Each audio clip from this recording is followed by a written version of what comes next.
This position of deputy president is a new one. It came in 2010. The position of vice president had very, very good gentlemen. I still recall the way the office was occupied by the Honorable, unfortunately late, George Saitoti, Kijana wa Malwa, and indeed, the fine gentleman that we have in politics now, Honorable Kalonzo Musyoka. Those people, Mr. Speaker, understood their job. If I were to stand today and accuse the Honorable Rigathi Gachagua, I would accuse him of only one thing. He does not get it. This particular job, he does not know the job description of a deputy president. For one, Mr. Speaker, the Constitution of Kenya says that there shall be a president. And then that president will be assisted by a deputy president. Now, assisted by a deputy president. That means, Mr. Speaker, that our Constitution foresees a situation where we have one driver and one makanga. And one is not trying to do the job of the other. Now, how did we get into a situation, Mr. Speaker, where we now have two bosses in the country? We have the president who is the boss, and we have the deputy president who says he's also the boss. Now, if there is something that we have to do in this house is to resolve that dispute. The country cannot run when we have... Give Wamchomba the mic. Yes, Mheshimiwa. Mr. Speaker, I rise on a point of order to just ask whether the word makanga is parliamentary. I just need a clarification. The word makanga, whether it is parliamentary language. Is the member in order to use that kind of language today? Honorable Wamchomba. Order. Yes, Millie. Yes, Millie. I don't know if Honorable Sungule has allowed me to inform you. Yes.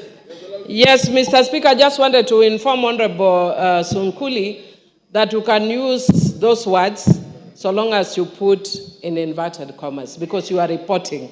So when it is reported, like in the case where people are talking kufa makanga, kufa dereva. Mr. Speaker, I even wanted to speak to it by saying that it is actually people saying that are crucifying the DP. By saying he should kufa, the motion here is on the, in quotes, makanga. It's not on the dereva. So people want to bring the motion on the dereva in quotes, can bring, but the one we are dealing with now is on makanga. But for Honorable Wamchomba, language is dynamic. It's living. It grows. That's why you now find Kiswahili words in the Oxford English Dictionary. And by ordinary usage, every single Kenyan knows what makanga means. And Sungule was not mixing languages. He spoke in the manner like he was quoting. I will definitely need another extra time.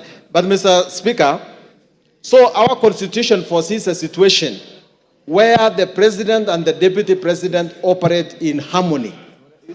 Now, Mr. Speaker, if your principal job is to assist the president, and your marriage with the president is now irretrievably broken down, the only purpose of this house is to say that there is actually no more marriage, and that the deputy president can no longer perform his duties as a deputy president. And so, if that happens to be the situation, then what remains? I remember the late President Moi telling us that the problem with Africans is that they don't resign until they are kicked out.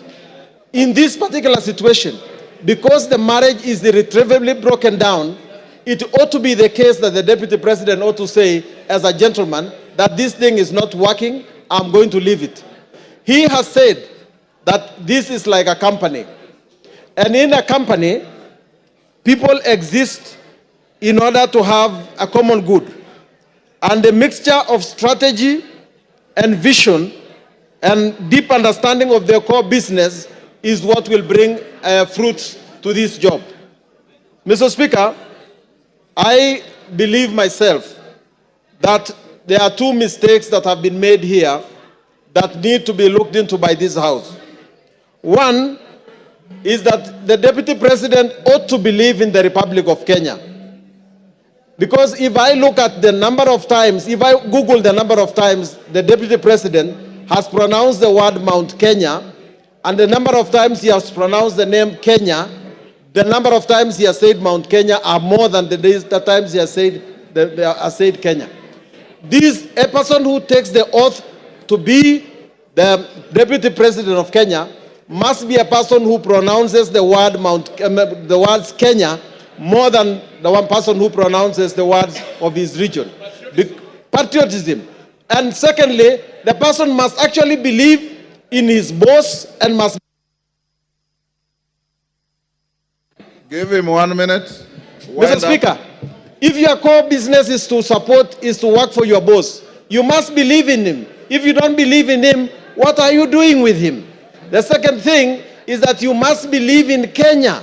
If you don't believe in Kenya, that you believe that your responsibility is to look after the shares of your side of Kenya, then what are you doing with the rest of the country?